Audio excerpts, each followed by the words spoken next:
Hey guys, welcome back to Screen Orb. Today we'll talk about bars that never survived bar rescue, part 2. Let's head into it. Number 5. Marleys on the Beach. Marleys on the Beach was a Warwick, Rhode Island's failing water bar, which turned into a complete failure after Taffer decided to turn it into a Caribbean tiki-themed restaurant or bar called Michelle's Beach Club. His rationale: in the neighborhood there was no Caribbean food. That makes complete sense, especially because 2 months after Taffer was gone, it shut down. Because of you, Travis, you don't have the responsibility to cause the failure, right?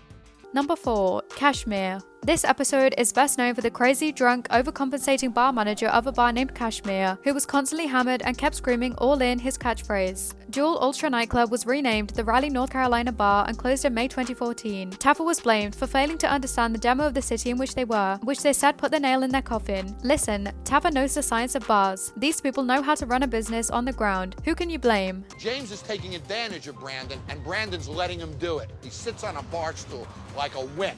Number 3. O-Face Bar. In the Season 3 Punch Drunk and Trailer Trashed episode, this failed bar was the trailer-themed O-Face Bar in Council Bluffs, Iowa. The owners, Matt and Karen, named the bar after a vulgar expression and committed their employees to horrible behavior. Matt and Karen responded to a staff member fight in one of Bar Rescue's most infamous moments by firing the victim, bartender Carissa, instead of its investigator, manager Amanda, as John demanded, because they liked Amanda more. John was outraged and nearly left on the spot. By firing Amanda and apologizing to Carissa, the owners made changes, but it took a day of training. Their customer care was slightly better. Matt refused to give their signature shot to clients the recipe, and bartender Dave was irresponsible with fire. They wasted even more time after an abysmal stress test through bickering and family drama. Karen blamed security guard Syke, one of the only decent people in the bar, for his deficiencies. Karen also had a drinking problem, and when she wanted more alcohol, she brought her own Belter ring. The entire staff was drinking at work, but not to the extreme shown by Karen. She had a lousy attitude, refused to accept personal responsibility, and blamed Matt on a regular basis, who in turn berated anyone who snapped at her. Instead of training, another memorable scene showed the employees and owners,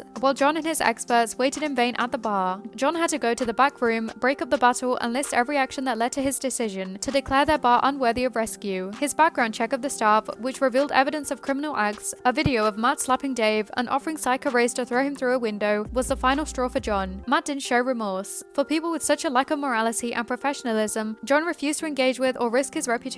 He refused to save their bar and walked out, telling Matt and Karen that more than they needed a bar rescue, they needed psychiatric assistance and marriage counseling. An incensed Mac yelled at Syke as he gave his final thoughts to the latter. Later, Syke was fired and rehired by Amanda. John learned in a follow-up episode of Back to the Bar that it had been remodeled by the owners of the bar, but its negative depiction and dreadful brand identity were unchanged. Although Matt showed promise by removing a regular who acted inappropriately towards a female spy, drink and food sales were unimproved. Matt actually had no idea at all what their sales figures were. She's beating up an employee.